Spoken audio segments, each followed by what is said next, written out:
Hello বন্ধুরা, আজকের একটি সুস্বাদু নিরামিষ রান্না কাজু পোস্ত আর কাসুরি মেথি দিয়ে ফুলকপি। খুব সুন্দর একটি সুস্বাদু রান্না। এটাই খেতে রুটি, পরোটা, ভাত সব কিছু দিয়েই ভালো লাগবে। দেখুন, প্রথম থেকে লাস্ট পর্যন্ত ভিডিওটি দেখবেন। আমি এর জন্য বড় বড় ফুলকপি কেটে নিয়েছি, আর নিয়েছি কাজু, পোস্ত, চারমগজ, কয়েকটি এলাচ, আর নিয়েছি জিরে, লঙ্কা, আদা, আর ডুমো ডুমো করে ফুলকপি কেটে নিয়েছি, আর দু একটা আলু কেটে নিয়েছি। আমি এবার কড়াইতে একটু তেল দিয়ে দেবো। তেল একটু বেশিই দিয়েছি, যেহেতু ফুলকপিগুলো একটু ডুমো তেলে ভেজে নেব, তার জন্য একটু তেল বেশি পরিমাণে দিয়েছি। আর এতটা একসঙ্গে ভাজা যাবে না, আমি এটা দুবারে ফুলকপিগুলো ভালো করে ভেজে নেব। এখানে আমি ফুলকপিতে কিন্তু একটু হলুদ দেব না, এটা একটু সাদা সাদা রান্না হবে, সাদা মাটা রান্না। এর জন্য আমি এটা সামান্য একটু লবণ ছিটিয়ে ভেজে নেব, একটু লাল লাল করে। বন্ধুরা, প্রথম থেকে লাস্ট পর্যন্ত ভিডিওটি দেখার অনুরোধ রইল। আপনাদের যদি ভালো লাগে তাহলে আমার ফেসবুক চ্যানেলটিতে লাইক, কমেন্ট, শেয়ার এবং ফলো করে দিন। আর আমার ইউটিউব চ্যানেলটিতে লাইক, কমেন্ট, শেয়ার এবং সাবস্ক্রাইব করে দেওয়ার অনুরোধ রইল। দেখুন বন্ধুরা, ফুলকপিগুলো খুব সুন্দর ধরে ভালো করে ভাজা হয়ে গেছে, লাল লাল করে।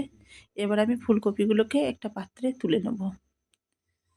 এইভাবে বন্ধুরা সুন্দর করে, যাতে কাঁচা না থাকে, সুন্দর করে লাল লাল করে ভেজে নিতে হবে। ফুলকপিটি ভাজলে কাঁচা গন্ধটা থাকবে না, আর খেতেও সুন্দর লাগবে। বন্ধুরা দেখুন, প্রত্যেকটা ফুলকপি কত সুন্দর করে আমি ভেজে নিয়েছি। আর দেখুন, মনে হচ্ছে হলুদ দেওয়া হয়েছে, কিন্তু আমি এখানে একটু হলুদও দিই নাই। সুন্দর করে হলুদ ছাড়াই আমি একটু লাল লাল করে ভেজে নিয়েছি।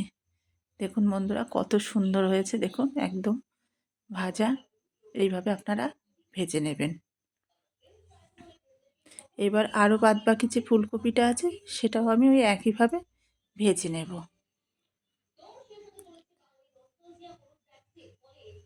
এখন শীতের সিজন, আর সবথেকে সুন্দর ভালো ভালো টাটকা টাটকা ফুলকপি পাওয়া যায়। আর এখন নতুন নতুন ফুলকপি খেতে খুবই ভালো লাগে। তাই আজকে বৃহস্পতিবার একটা নিরামিষ রান্না করে ফেললাম। আর দেখুন, এর সাথে আমি কিছু আলু দিয়েছি। আলুটা না দিলেও পারবেন, আবার দিলেও দিতে পারেন। দেখুন, আলুটাকেও আমি একইভাবে লাল লাল করে সুন্দর করে ভেজে নিয়েছি। এবার আমি কড়াইতে যে তেল আছে, তেল দিইনি, ওই তেলের মধ্যে আমি কয়েকটা এলাচ আর একটা দারচিনি ফোড়ন দিয়ে দিয়েছি। এখানে জিরে, লঙ্কা কোনো কিছুই ফোড়ন দিইনি। এইবার আমি জিরে লঙ্কা বাটাটা দিয়ে দেব। জিরে লঙ্কা বাটাটা দিয়ে নাড়াচাড়া করতে করতে একটু ভালো করে মশলাটা কষিয়ে নিতে হবে। দেখুন বন্ধুরা, এটা একটু 1-2 মিনিট কষিয়ে নেব। নেওয়ার পর যেখানে কাজু পোস্তটা বেটে রেখেছিলাম সেটা আমি দিয়ে দেব। এই দেখুন বন্ধুরা, আমি এটা সব দিয়ে দিয়েছি। এবার এটাকেও ভালো করে সুন্দর করে নেড়ে চেড়ে কষিয়ে নিতে হবে। দেখুন বন্ধুরা, সুন্দর কষানো হচ্ছে। এইবার আমি একটু স্বাদ অনুপাতে চিনি দিয়ে দিলাম, দিয়ে আবার একটু নেড়ে চেড়ে ভালো করে জিনিসটা কষিয়ে নেব। মশলা যত কষা হবে, তরকারির স্বাদ ততটাই ভালো হবে।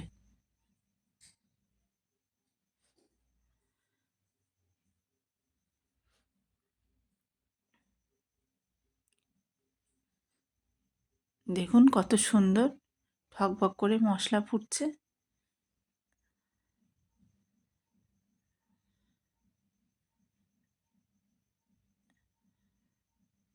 এইবার বন্ধুরা দেখুন, মশলাটা তেল অনেকটা ছেড়ে এসেছে।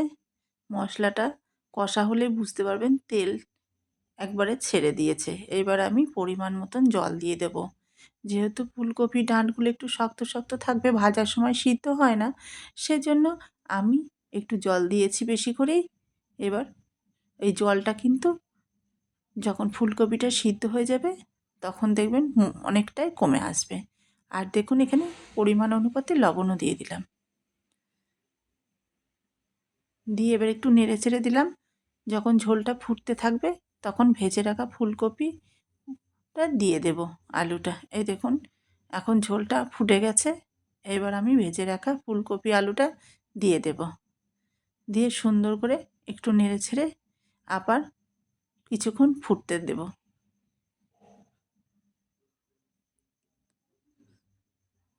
এটা আপনারা যখন রান্না করবেন তখনই এর গন্ধটা কত সুন্দর বেরিয়েছে, না করলে আপনারা বুঝতেই পারবেন না। খুব সুন্দর একটা গন্ধ বেরোবে আর খেতেও খুব সুস্বাদু হবে। দেখুন বন্ধুরা, এবার ফুলকপিটা দেখুন অনেকটা প্রায় সিদ্ধ হয়ে এসছে আর ঝোলটাও অনেকটা কমে গেছে। এইবার আমরা এটাকে এলাচ বেটে রেখেছিলাম 2-4টে, সে এলাচ বাটা জলটা আমরা দিয়ে দিলাম। এই এলাচ বাটা জলটার গন্ধটা খুব সুন্দর লাগে আর সেন্টটাও হয় খুব সুন্দর। দেখুন বন্ধুরা, ফুলকপির ডাঁটগুলো আমার সিদ্ধ হয়ে গেছে। এটা ভাত, রুটি, পরোটা সব কিছুর সঙ্গেই আপনারা খেতে পারবেন। দেখুন অনেকটা সুন্দর ঝোলটা হয়ে এসছে, আর একটু কমে আসলে আমরা এটাকে নামিয়ে নেব। এবার দেখুন অনেকটাই কমে এসছে, আলু ফুলকপি দুটোই সিদ্ধ হয়ে গেছে আর কত সুন্দর কালার এসছে দেখুন। আমি কিন্তু এখানে হলুদ ব্যবহার করিনি। এবার দেখুন কাসুরি মেথি সামান্য পরিমাণে আমি একটু দিয়ে দেবো। এই কাসুরি মেথিটি তরকারিটি হওয়ার সময় দিয়ে দিলে খুব সুন্দর একটা সুগন্ধ বেরোয় আর খেতেও খুব সুস্বাদু হয়। দেখুন বন্ধুরা, এবার আবার একটু আমি নেড়ে চেড়ে নিয়েছি। এবার ঝোলটা আর একটু শুকিয়ে গেলেই আমি এবার তরকারিটা নামিয়ে নেব।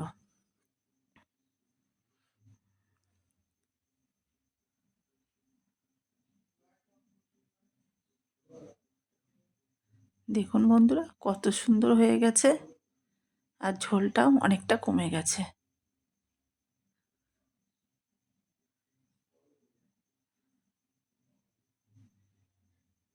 আপনারা এটা রান্না করে খেয়ে দেখবেন আর অবশ্যই আমাকে কমেন্ট বক্সে কমেন্ট করে জানাবেন যে কেমন হয়েছে। আর আপনাদের যদি খুব ভালো লাগে আমাকে অবশ্যই জানাবেন। দেখুন বন্ধুরা, আমার ফুলকপি তরকারি একদম রেডি। এবার আমি এটাকে একটা পাত্রে নামিয়ে ফেলবো। দেখুন ঝোলটা অনেকটাই শুকিয়ে গেছে আর একটু মাখা মাখা হয়েছে। আপনারা যেরকম অনুপাতে রাখবেন, যদি ঝোল ঝোল খেতে চান তাও খেতে পারবেন, যদি আরও একটু গাঢ় করতে চান তাও করতে পারেন, খুব সুন্দর লাগবে খেতে। আপনারা বন্ধুরা দেখুন কত সুন্দর হয়েছে, এটা খেয়ে দেখবেন, খেয়ে অবশ্যই আমাকে কমেন্ট বক্সে কমেন্ট করে জানাবেন। টাটা বন্ধুরা, আবার একটা নতুন রেসিপি নিয়ে আপনাদের সামনে হাজির